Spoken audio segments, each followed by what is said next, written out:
Hey, what's up? Back at you with another video. Today we're going to be looking at Floyd Shivambu of the MK, who's talking about the current situation with South Africa and the US. And the video comes courtesy of Newsroom Africa. We have Aldrin Sampier, and the title of the video is MK Party calls on South African government to seek alternatives. Let's jump in. Welcome back. South Africa's geopolitical stance continue to draw global attention as the country navigates its relations with key international players, from its non-aligned position in global conflicts to its diplomatic ties with BRICS nations and Western allies. Pretoria faces growing pressure to balance economic interest, political alliances, and international expectations. For a further discussion on this, we are now joined by the MK Party Secretary General, Floyd Shivambu. A very good morning to you. Thank you so much for making time for us this morning. Let's start off with the US and South Africa's relations. What's the MK Party's view around what is playing out currently and what should be happening going forward? Now, good morning, Aldrin, and morning to viewers of Newsroom Africa.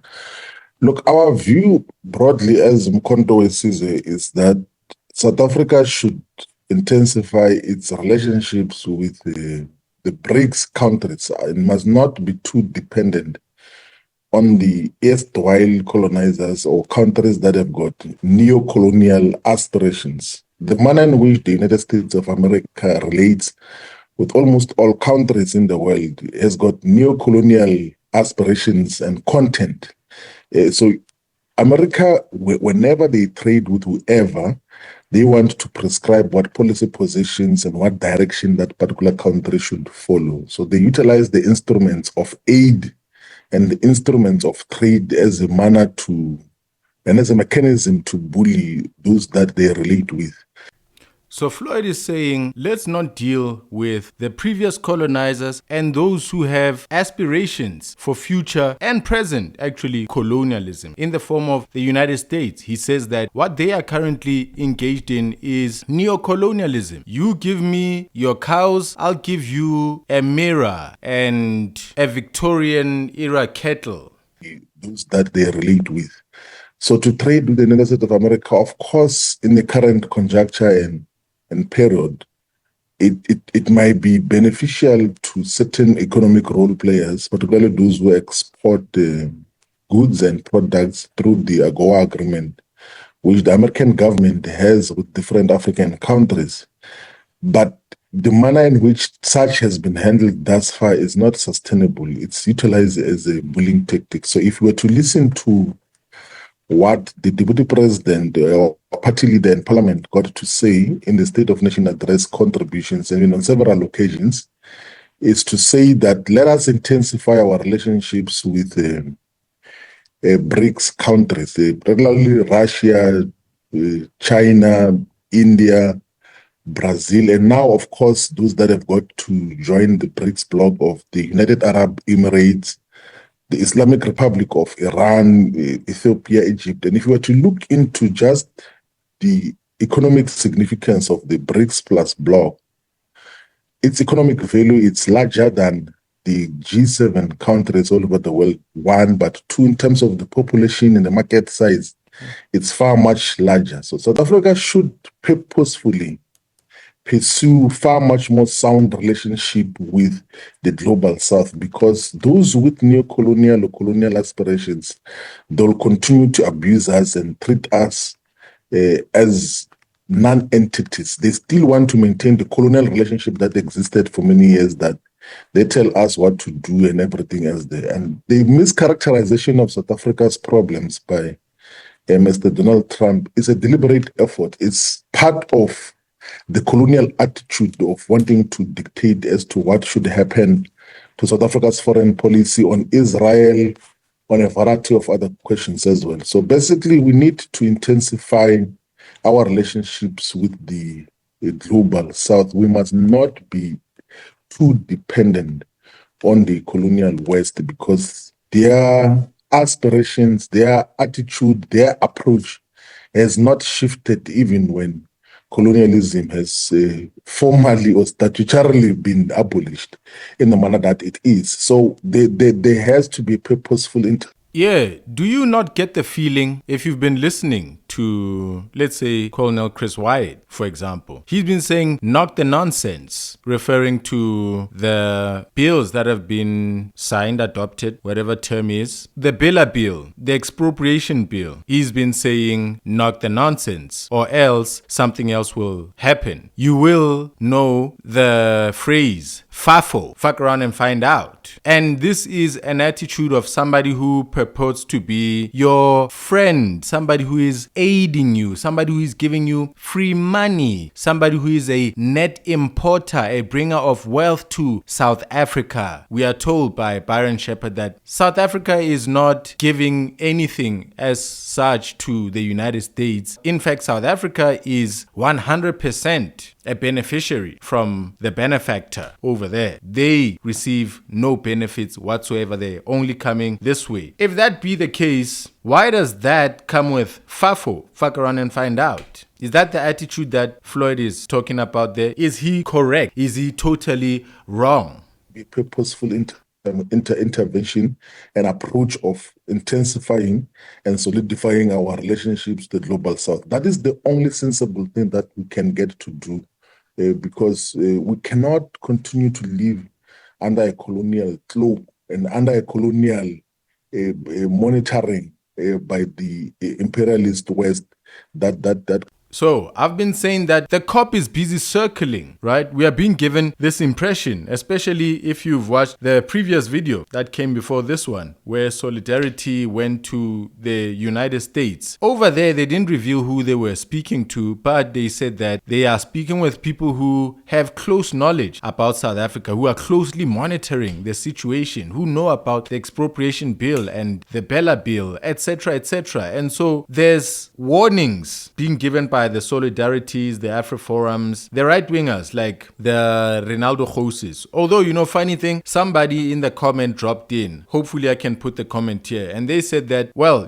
coming from a real right-winger, hearing me refer to Ronaldo Jose as a right-winger is kind of funny for them, because to them, Ronaldo Jose is pretty much a communist. Then I was like, oh my lord. So there are people who are so completely uncompromising that they even hate liberalism or the pretense of it. You can see that Ronaldo is a right-winger himself, definitely fits the categorization. However, he tries now to play moderate, he tries to play not so radical, not so fringe, but you can just see a young dude who's got a mindset of fringe individuals. You can spot it in his language.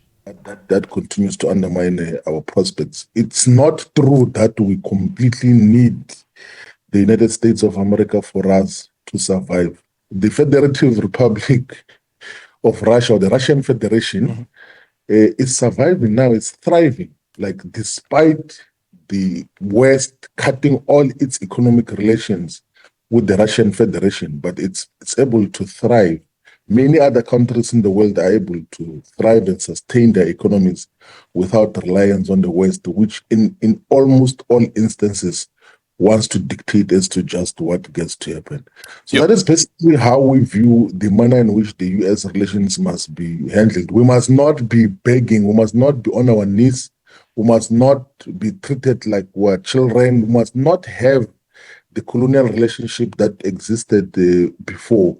We can't be a generation now and forever and in the future that still is under some colonial monitoring by anyone in the world. Colonialism is dead and it must be killed in the manner that it is. Of course, there's neocolonialism, but we must not agree to be subjects of colonialism as a people. Yeah. Does the MK look at what's currently happening and the stance that is taken by the Trump administration as a precursor for possible intervention in the country? I don't think that there will be any intervention that will be done at the military level and everything else. What seems to be the direction now is that, of course, So there's no possibility of the US sending warships to Cape Town and Durban and Port Elizabeth, right around our country, to start sending bombs or any such things, to start launching fighter jets from carriers whatsoever. There's no such that's going to happen. It's not on the card. So let's hear what is the possible end of the road that we'll reach with the United States. That, of course, with the influence of the racist Elon Musk, there will be isolation of South Africa from economic activities that existed between South Africa and the United States of America. And the foolishness about Elon Musk racism is that primarily the people who are going to be affected by cutting South Africa's relationship with the United States of America will be the white minority whom he claims or is preaching falsehood that I did say that South Africa's economy, because it belongs in the hands of white people, and that is a huge problem, right? When these sort of issues come and you see them now being the ones who are making threats, who are aligning themselves with the US, who are aligning themselves with a bully and inviting the bully to bully their economy. And then as they're inviting the bully to bully and destroy their economy, they make the economy and the country look like it's in the hands of black people. They want to make it look like it's the employees who are going to get hit the hardest. However, it's the business owners. They have so much more to lose. They lose an economy. People lose jobs, lose an ability to sell their labor. However, if you try to hurt South Africa, really, you are shooting your own foot. Does anybody else not see that? That they are facing genocide in South Africa, because those are the ones who are exporting the goods and products that are guaranteed access to the American market through the AGOA agreements. So that direct. So, if this country's economy was sizably in the hands of black entrepreneurs, black people, then these threats would actually be worth something. However, it seems like the advantage of owning an economy turns into a disadvantage when such a situation arises, because as the owner of this economy, you are kind of riding two horses. You trade here, but you sort of fetch your powers from the global white imperialist capitalist structure. As you can see with that guy from Cape Independence, Phil Craig. That guy is living in South Africa, but you can see he's running from a British mind. He's trying to run a Brexit in South Africa. He's based here physically. He's eating and enjoying the economy of here, but he has his mind and his ideals and his values based elsewhere. So you're seeing that with the white South Africans who are owning and enjoying this economy, but are aligning themselves with the Western, property rights as they prescribe them. And now when the property rights in South Africa are seeming threatened by the Expropriation Act, they then go now to their head office where their ideology lies, and they go ask for help there, for that help to go and threaten the stability of the country where their business is based. It's a tough situation, and I can see that nah. Every time I'm looking at Ronaldo Hose, I'm looking at Byron Shepherd, and I'm looking at the guys from Biz News TV, and I'm looking at Colonel Chris White, I can see that while they're making threats, they are getting pained by their own threats to South Africa. In fact, they would love for the trade agreements to continue, but they just don't want to show it. It's like a lover who's a stonewaller, a person who doesn't want to show you that they actually love you, that they too have issues in their heart, that they also need your love, that they also need a hug, that they need a touch. Somebody who's a stonewaller just acts like they have absolutely no emotions. They run on that saying, on that phrase that says, strength lies in the one who cares the least. So the one who's most invested emotionally loses. And so they'll say, you know what, if I'm disconnected, if I don't care, then I'll be, I won't feel anything when I shoot my own food. You're lying. They're going to take as a way of trying to safeguard white people's interest, because that is what Elon Musk is doing. He's still living in the dreamland of the country which he was born in and lived in, of apartheid. So he still has wishes that South Africa was under apartheid rule.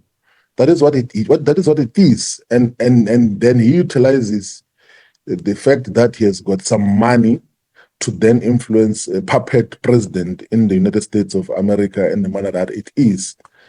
And then got to bastardize South Africa and intimidate in terms of his own aspirations. And they will at some stage try to unplug South Africa from the tariff-free access to the American market for certain products. But those at a business level that are going to suffer are those of the ilk of Elon Musk. Those who look like him are the ones who are going to be most affected, because there are no people who look like us who are having access to the American market. And if anything, those who are benefiting out of the AGOA process, it's the white minority and some of the global multinational corporations that are taking advantage of South Africa's access to the American market and come to assemble vehicles here in South Africa so that they can reap benefits from the AGOA access.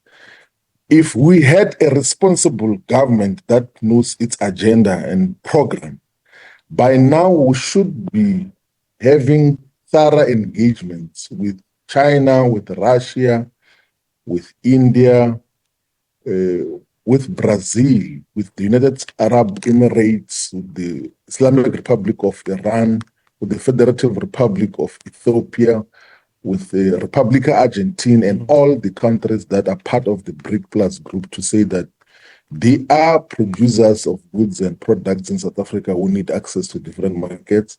And this is the quantities that they have. Let's please look into. Ayo, Argentina. Isn't their president that Melio guy? The one with the Justin Bieber hair. But his is black. He's got like a huge amount of hair. And he's got chops. Yeah, these thick sideburns. Didn't he pledge allegiance to capitalism? Didn't he embrace it so openly and get applause from the Americans and the global capitalist network? What agreements would you kind of see there? I'm not sure what Argentina's role is here with their president being who he is. Let me do a quick Google search to be sure that I'm not capping over here. How we can absorb those goods and products into our global and bilateral trade, so that we do not have any reliance with not have any reliance on the United States of America that treats us with disdain and disrespect, because to just mischaracterize the situation is just utter disrespect in diplomatic terms. To just mischaracterize that there's genocide and there's killing of people, it's absolute rubbish, which cannot be accepted. And South Africa must not act like we do need and are fully dependent on America for our sustenance and development. We are not. We can be able to establish different relationships. That is why the vision of President Jacob Zuma need to be really appreciated, because he foresaw this far much earlier when he got to join the group of countries which before he joined it used to be called BRIC and became BRICS because of South Africa's inclusion into a partnership that is much more sustainable as an alternative to the imperialist and neocolonial world. Okay. So it's an option which South Africa has. Let's just have the political muscle and courage to then pursue different agenda and not be bullied by the West in a manner that it is. So we have to be bold, we need to be courageous and intensify our relationships with the global South and not be too dependent on the West. Does this then mean that Umkhonto we Sizwe party no longer sees Donald Trump as a beacon of hope and sovereignty, as you had said after his inauguration? Look, what... Did you say he was a beacon of hope? Did you say that? Is this that flip-flopping that white people would say y'all do? Did you ever say that Donald Trump was a beacon of hope? Let's hear you. You must be able to check two things. So the statement of Umkhonto we Sizwe dealt with two aspects in relation to Donald Trump. Yes. One, we commended the fact that he's going to end the war between Ukraine and Russia. And that is one aspect.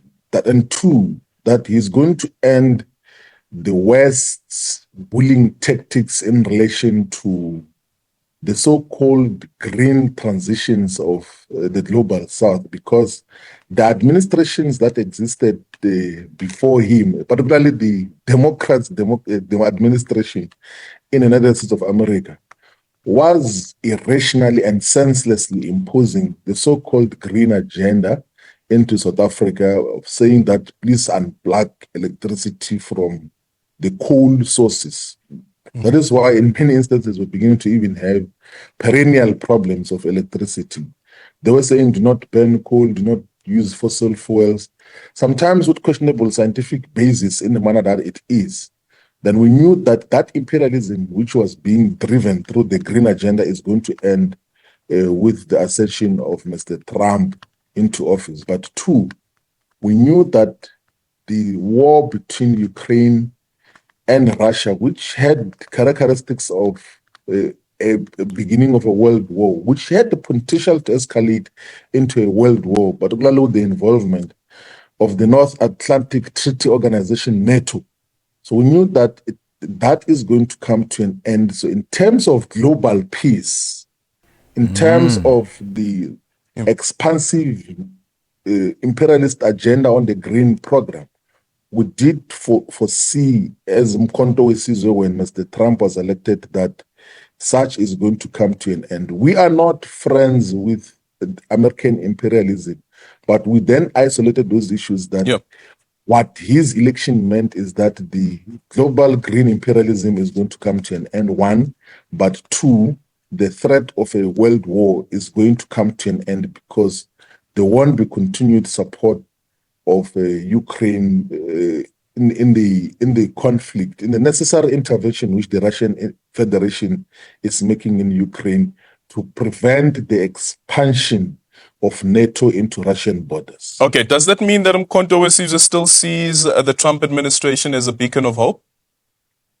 I think that is an overstatement in manner that it is, and I think it's. I thought I'd just clarified the context of. Yeah, but there are several things. For instance, in that statement, if you remember, there was also reference to ending the war between Palestine as well as Israel, and we know that the Trump administration has actually given the go-ahead for more armaments to be supplied to Israel. So. Floyd is burning to answer. Let's cool down. Now we return. So again, to that point about a beacon of hope, as well as a beacon of hope for sovereignty. Do you still maintain that particular part? No. I think, when you read... No, we don't. Is it no, we don't, or no, you are mischaracterizing us, Aldrin? The political statements and articulations of a political movement, you must be honest enough to check consistently what does the organization say. So the statement, I did isolate the issues that Mkhonto Wesizwe got to deal with in relation to Trump's administration. That one is going to end what potentially could escalate into a world war in relation to Ukraine. That two is going to stop this imperialist green agenda, the green imperialist agenda that was being imposed on South Africa, which was going to threaten our energy security in the manner that it is. But if you were to listen, you can listen to the interventions of our public representatives in Parliament, including the main intervention of the Deputy President, the party leader in Parliament. It did say that we condemn the actions of America's imperialist agenda in relation to the manner in which it characterizes South Africa. We also condemn the manner in which it approaches the Israeli-Palestine question. We do not associate with the manner that it deals with those issues. And as a political movement, we are able to give a thorough and sober analysis to say that in instances where we realize that there will be progress, we'll be able to say that there will be progress. In areas where we realize that there will be regress, we'll be able to identify that there's a regress. So you do not say that, no, because out of the 4, 5, or 10 issues that are going to be dealt with, because this person is going to do wrong on the following issues, that everything else is wrong. It's a wrong attitude actually a very dangerous attitude that gets to make a lot of countries to have wrong foreign policies that in totality we cannot appreciate or relate with certain nations due to the following aspects. So if on trade, if on the certain issues there is wrongdoing, we should openly speak about that. But if on certain aspects of foreign policy, there is some sensible basis for relationship and appreciation, we will do so. We knew and we know that if it had not been contained, if it was not going to be contained, the Ukraine-Russia conflict had potential of escalating into a world war, mostly because of the support of NATO and the pushback from Russia, which rationally and sensibly was going to be had to be aided by the friends of Russia in the world. So that is basically what we then got to appreciate in terms of those dynamics. It's not either or. It's not it's not some gangsterism who are involved in terms of foreign policy. There are aspects that you appreciate and the aspects that you then say this is wrong, and you must be able to clearly articulate all the issues that you do not appreciate. And Umkhonto Sizwe has done so. Go and listen to what the Deputy President got to say on foreign policy when he made the interview in the State of Nation address. Thank you so much for your time. Floyd Shivambu is the MK Party Secretary General there. That's it. What do you think? Like, comment, share, and subscribe. I'll see you in the next one.